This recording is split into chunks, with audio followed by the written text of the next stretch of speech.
বৈষম্য বিরোধী একটা আন্দোলন হয়ে গেল। এটা একেবারে ইসলামিক। ইন্নাল্লাহা ইয়া'মুরু বিল আদলি। আল্লাহর সৃষ্টির মধ্যে সবসময় জোড়া থাকে। তো আফগানিস্তান হলো গরম দেশ, এটা একটা জোড়া আসবে, শান্ত, আবেগী, খুব মায়াবী। এটা হবে বাংলাদেশ ইনশাআল্লাহ। সুপ্রিয় দর্শক, আসসালামু আলাইকুম রহমতুল্লাহি ওয়া বারাকাতুহু। মানুষের জীবনের সমাধানে প্রয়োজন আইন, বিধান, শাসন। আর সেই আইন, বিধান, শাসন মানুষের জন্য তৈরি করছে মানুষ।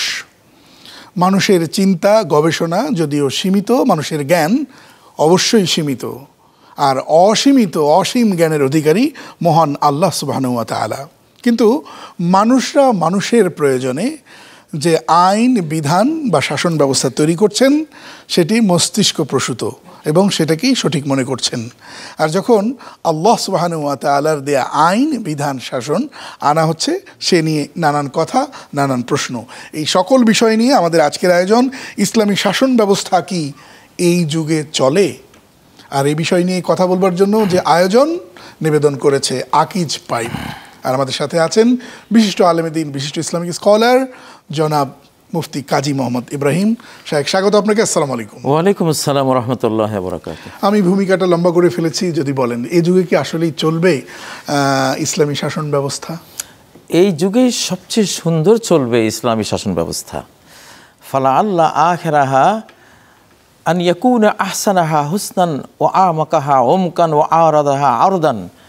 মেশকাতের সর্বশেষ হাদিস যে হতে পারে শেষ জমানার যে ইসলামী খেলাফত হুকুমত আসবে সেটা আগের নবীজির আমলের যে ইসলামী খেলাফত তার চেয়েও সুন্দর হবে, তার চেয়েও ডিপ হবে, তার চেয়েও বিস্তীর্ণ প্রশস্ত হবে, বিশ্বময় হবে। লিইয়ুযহিরাহু আলা দ্বীনি কুল্লি। শেষ জমানায় তো সমস্ত দিন চলে যাবে ইসলামী শাসন, ইসলামী যে মনোথিজম, ইসলামিক যে আদর্শ, ইসলামিক রাষ্ট্র ব্যবস্থা, অর্থনৈতিক ব্যবস্থা, সব কিছু গোটা বিশ্বময় তখন অ্যাকসেপ্টেবল হবে, গ্রহণযোগ্য হবে, সবাই এটা গ্রহণ করে নেবে। এই যে বাংলাদেশে বৈষম্য বিরোধী একটা আন্দোলন হয়ে গেল, এটা একেবারে ইসলামিক। ইন্নাল্লাহা ইয়া'মুরু বিল আদলি। সূরা আন-নাহলে আল্লাহ কি বলছেন? আল্লাহ ইনসাফ, বৈষম্য করতে না করেন, ইনসাফ করো। তো আমরা তো ইসলামের একটা কাজ করে ফেললাম। ইসলাম এই যে বৈষম্য দূর করার জন্য একটা আন্দোলন করলো, যাই হোক, এটা ইসলামের মিশন বাস্তবায়ন। অবশ্যই ইসলামের মিশন। জুলুমের প্রতিকার করো, এটা ইসলাম। ওয়ালামান ইনতাসারা বা'দা যুলমিহি। মজলুম হলে সে যদি জালিমের বিরুদ্ধে প্রতিকারের জন্য সে সংগ্রাম করে, ফাউলাইকা মা আলাইহিম মিন সাবিল, তাকে কোনো আইনে তুমি দোষী সাব্যস্ত করতে পারবা না। আচ্ছা, একটা কথা এরকম বলা হয়ে থাকে যে দেখেন, যে কোরআনটা নাজিল হয়েছিল 1400 বছর আগে নবী মুহাম্মদ রাসূলুল্লাহ সাল্লাল্লাহু আলাইহি ওয়াসাল্লাম তার উপরে, এবং তিনি তার বিভিন্ন পরিবেশ পরিস্থিতির উপর ভিত্তি করে আয়াতগুলো নাজিল হয়েছে। রাসূল সাল্লাল্লাহু আলাইহি ওয়াসাল্লাম বিভিন্নভাবে তিনি ইলহাম, ওয়াহি পেয়েছেন। 1400 বছরের 1500 বছরের পুরনো জিনিস আজকের এই একবিংশ শতাব্দীর এই যখন গ্লোবাল ভিলেজ বিশ্বটাকে দেখবো আমি আপন হাতের মুঠোয় ভরে, একেবারে আপন হাতে আছে, এই সময় এত পুরনো জিনিস দিয়ে আসলে চলে না। আসলে সূর্য কি নতুন না পুরনো? পুরনো, বহু পুরনো। চলে কি না? আকাশ কি নতুন নাকি পুরনো? এই পৃথিবী কি নতুন নাকি পুরনো? মানব জাতি কি নতুন না পুরনো? সব পুরনো যদি চলতে পারে, কোরআন তো আরো বেশি চলবে। কারণ লা ইয়াখলুকু মিন কাসরাতির রাদ্দি। কোরআন যত পড়বা তত নিত্য নতুন তোমার কাছে মনে হবে। কারণ এর ভিতরে সমস্ত যুগের সমস্ত প্রয়োজন, সমস্যার সমাধান দিয়ে দেয়া আছে। আচ্ছা, এখন কোরআন এই যুগে এটা চলবে না। আমি বলি, এই যে মধ্যপ্রাচ্যের যুদ্ধটা হয়ে গেল, তারা পুরো যুদ্ধটাই করেছে তাওরাত কিতাব, যেই কিতাবগুলো অনেক হেরফের করা হয়েছে, বিকৃত করা হয়েছে, তারপরেও তারা ওই কিতাব অনুসারেই বিশাল এই যুদ্ধ আমাদের উপর চাপে দিয়েছে। একেবারে ধর্মযুদ্ধ ছিল এটা, টোটাল ধর্মযুদ্ধ। আপনার মনে থাকবে যে জর্জ বুশ বলেছিল ক্রুসেড যুদ্ধ, এটা কিন্তু ধর্মযুদ্ধ। আমাদের পার্শ্ববর্তী দেশে আপনি দেখবেন যে যেভাবে পূজা পার্বণ রাষ্ট্রীয়ভাবে করা হয়, সবই তো এগুলি পুরনো জিনিস, বাট ফেরত এসেছে। পৃথিবী আবার এখন ধর্মীয় নেতৃত্ব, ধর্মযুদ্ধ, ধর্মীয় রাষ্ট্রের দিকে পৃথিবী ফেরত এসেছে অলরেডি। তো সেখানে কোরআন তো সবার আগে ফেরত এসছে। আমরা যদি বলি আজকে অনেকে এভাবে বলে থাকেন গণতন্ত্র হচ্ছে মানুষের হৃদয়কে জয় করবার মধ্য দিয়ে ক্ষমতায়ন বা ক্ষমতায় যাওয়া, আর ইসলাম এসেছে তরবারির যুদ্ধের মধ্য দিয়ে। কি বলবেন আপনি? বাংলাদেশের গত 15 বছরের তো গণতন্ত্র কি দিয়েছিল, সেটা কি আমরা কি ভোট দিতে পেরেছিলাম বলুন? পারি নেই। তো কিসের গণতন্ত্র এটা? গণতন্ত্র হলো এটা এক ধরনের গণতন্ত্র যদি প্র্যাকটিস করতে গিয়ে যারা প্র্যাকটিসিং তারা যদি সেই গণতন্ত্রকে হত্যা করে স্বেচ্ছাচারিতা, স্বজনপ্রীতি, স্বৈরাচারী এবং ফ্যাসিজমের মাধ্যমে, সেজন্য গণতন্ত্র তো দোষী হতে পারে না। বিষয়টি নিয়ে আসবে একটা বিরতির পর। দর্শক দেখছেন আকিজ পাইপ নিবেদিত জীবন বিধান। ছোট্ট একটা বিরতির পর আবার আসছি ইনশাল্লাহ। স্বাগত আরেকবার, সাথে ছিলেন, অসংখ্য ধন্যবাদ। দর্শক দেখছেন আকিজ পাইপ নিবেদিত জীবন বিধান। আজ আমরা কথা বলছি ইসলামিক শাসন ব্যবস্থা কি এই যুগে চলে। মুফতি কাজী মোহাম্মদ ইব্রাহিম উত্তর দিচ্ছেন যে গণতন্ত্রের তো কোনো দোষ নেই, দোষ হচ্ছে গণতন্ত্রকে যারা প্র্যাকটিস করে, কেউ ফেসিবাদের মাধ্যমে, কেউ বা উদারতা, মহানুভবতা এর মাধ্যমে। আসলে গণতন্ত্র যেটা আমাদের বাংলাদেশে আমরা যেটা দেখেছি, আমাদের রাষ্ট্রের নাম হলো গণপ্রজাতন্ত্রী। গণতন্ত্রী না, আদৌ এটা গণতন্ত্রী রাষ্ট্রই না, গণপ্রজা, রাজা প্রজা। প্রজা কাকে বলে? আপনি তো গোড়ায় ভুল ধরে ফেললেন। এটা হলো এক ধরনের রাজতন্ত্রের মানে বার্নিশ করার উপর। হ্যাঁ, জি, এটাকে আসলে রাজতন্ত্রই চাপিয়ে দেওয়া হয়েছে। আমরা যেটা 15 বছর 17 বছর দেখলাম গণতন্ত্রের নামে, আসলে আমাদেরকে প্রজা বানিয়ে তারা রাজা বনে আমাদেরকে তারা কি করেছেন, একেবারে আমাদের উপরে যত রকমের স্টিম রোলার তারা চালিয়েছেন, যেন আমরা প্রজা, উনি রাজা, উনি এটার মালিক, সব কিছু উনি। তো এগুলো নামে অনেক সুন্দর, কতগুলো আপ্তবাক্য, নীতিবাক্য, আসলে ভিতরে হলো অত্যাচার, উৎপীড়ন, জুলুম। এগুলো আমরা গণতন্ত্রে যদি আমরা নমুনা দেখতে চাই, হযরত ওমর উনি খুতবা দিচ্ছেন, জনগণের একজন উঠে দাঁড়ালেন, ওমর আপনার গায়ে যে জামাটা, যেই কাপড় দিয়ে আপনি তৈরি করেছেন, এমন এক টুকরো জামা তো আমিও পেয়েছি, এমন এক টুকরো কাপড় আমিও পেয়েছি, আমার তো একটা জামা হয়নি, আপনার কিভাবে হলো? নিশ্চয়ই আপনি আত্মসাৎ করেছেন। আপনি আজকে খুতবা দেওয়ার আগে আমাকে এই প্রশ্নের জবাব দিতে হবে, তারপর আপনি খুতবা দেবেন। আমাদের যদি ফ্যাসিবাদের ওই সরকারটা হইতো, ওই লোকের লাশটাও তো আমরা খুঁজে পেতাম না। ওমর থামলেন, খুতবা দিলেন না, বললেন যে ভাই, আমার ছেলে আব্দুল্লাহ ইবনে ওমর, সেও আমার সমান এক টুকরো কাপড় সেও পেয়েছে, সেও তো এই দেশের একজন নাগরিক। সে বলল, বাবা তোমার তো কোনো জামা নাই, এক টুকরা দিয়ে তো তোমারও হবে না, আমারও হবে না, তুমি আমারটা নিয়ে যাও, আমি তোমার দান করলাম। আচ্ছা, একটু যদি দেখিয়ে দিতেন যে ইসলামী শাসন ব্যবস্থা চালু হলে রাষ্ট্র কিভাবে উপকৃত হয়, যা এখন হতে পারছে না। ইসলামিক রাষ্ট্র যদি হয় তাহলে সমস্ত মানুষ এক সমান অধিকার প্রাপ্ত হবে, ইনসাফ প্রাপ্ত হবে এবং তারা সম্মান প্রাপ্ত হবে। তাদের যা মানবাধিকার বলতে যা কিছু আছে সবগুলো তারা প্রাপ্ত হবে। কেউ কাউকে সেখানে জুলুম করবে না।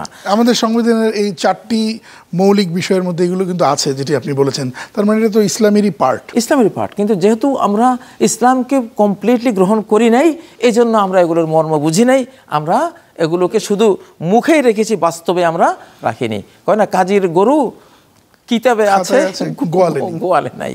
এটা হলো আমাদের দুর্গতি। তো আসলে কিন্তু ইসলামী রাজনীতি সুন্দরভাবে চলে এবং চলবে, আফগানিস্তানে চলছে, তারা সারা পৃথিবীর একটা মডেল হয়ে গেছে। তাদের অর্থনৈতিক যে উন্নয়ন চলছে, আমরা দেখি যে আবিষ্কারগুলো তারা করছেন, যে শান্তির একটা দেশ এখন বর্তমানে এটা আছে, এটা কিন্তু একটা মডেল। আর বাংলাদেশও আমি আশা করি আল্লাহর সৃষ্টির মধ্যে সবসময় জোড়া থাকে। তো আফগানিস্তান হলো গরম দেশ, এটা একটা জোড়া আসবে, শান্ত, আবেগী, খুব মায়াবী, এটা হবে বাংলাদেশ ইনশাআল্লাহ। আপনার আশা সার্থক হোক, যে বাংলাদেশের মানুষ সুশাসন পাক, সেটি যে নামেই হোক না কেন। জি।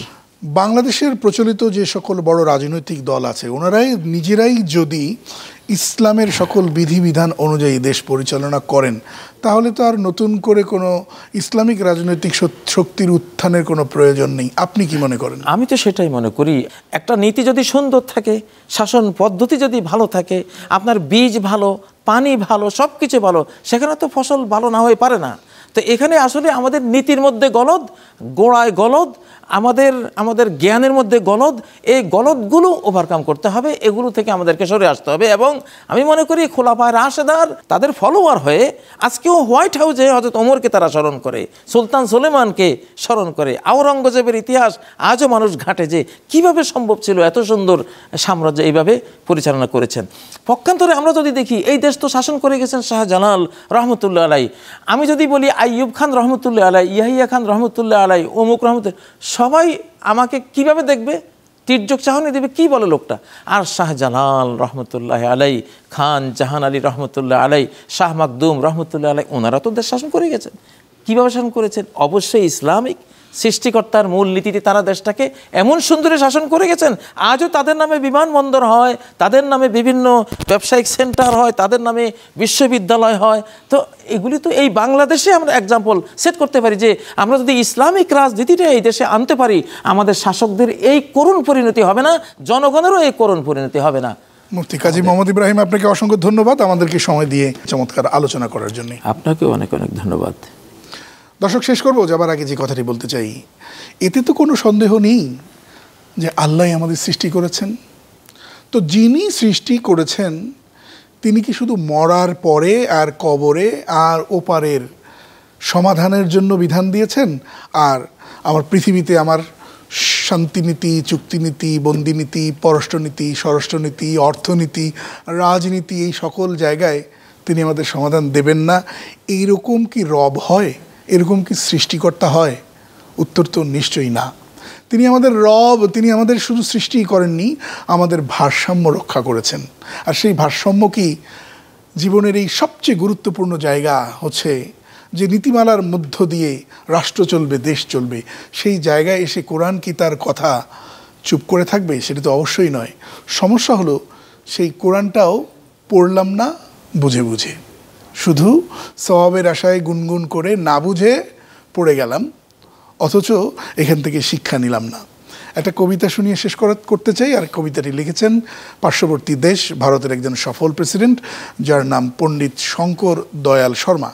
তিনি কোরআন বারবার পড়েছেন অর্থ বুঝে, আর তিনি দুঃখ করে মুসলমানদের উদ্দেশ্যে কবিতা লিখেছেন। তিনি লিখেছেন, সমঝনে কি কিতাব থি, বোঝার মতো একটা বই ছিল, পড়নে কি কিতাব বানা দিয়া, না বুঝে পড়ে। আমল কি কিতাব থি, করবার মতো ঘটাবার মতো একটা কিতাব ছিল, সির্ফ দোয়া কি কিতাব বানা দিয়া। এরপরে তিনি লিখেছেন, জিন্দাউ কা দস্তুর থা, মুর্দো কো মনসুর বানা দিয়া। জীবন্ত মানুষের জন্যে যেটি সংবিধান ছিল, সেটিকে মৃত মানুষের জন্য সংবিধান করেছে, অর্থাৎ এমন একটা ব্যাপার যে এটা মরা মানুষের জন্যে। এভাবে করে তিনি অনেক কথাই বলেছেন। শেষে তিনি বলেছেন, এ মুসলমানও ইয়ে তুমনে কিয়া কিয়া, হ্যাঁ মুসলমান, তোমরা এটা কী করেছো? এত সুন্দর একটা কিতাব পেয়ে পৃথিবী তোমাদের শাসন করবার কথা ছিল, কিন্তু তোমরা শোষিত, নির্যাতিত, নিপীড়িত, নিগৃহীত হয়েছ বছরের পর বছর। তোমরা এমনই হতে থাকবে যদি কোরআনকে আঁকড়ে না ধরো। আর সেই কথা রাসূল সাল্লাল্লাহু আলাইহি ওয়াসাল্লামও বলেছেন। আল্লাহ তাআলা আমাদের বোঝার তৌফিক দান করুন, আমিন। দেখছিলেন আকিজ পাইপের সৌজন্যে জীবন বিধান। আজ পর্যন্তই। ওয়াসসালামু আলাইকুম ওয়া রাহমাতুল্লাহি ওয়া বারাকাতুহু।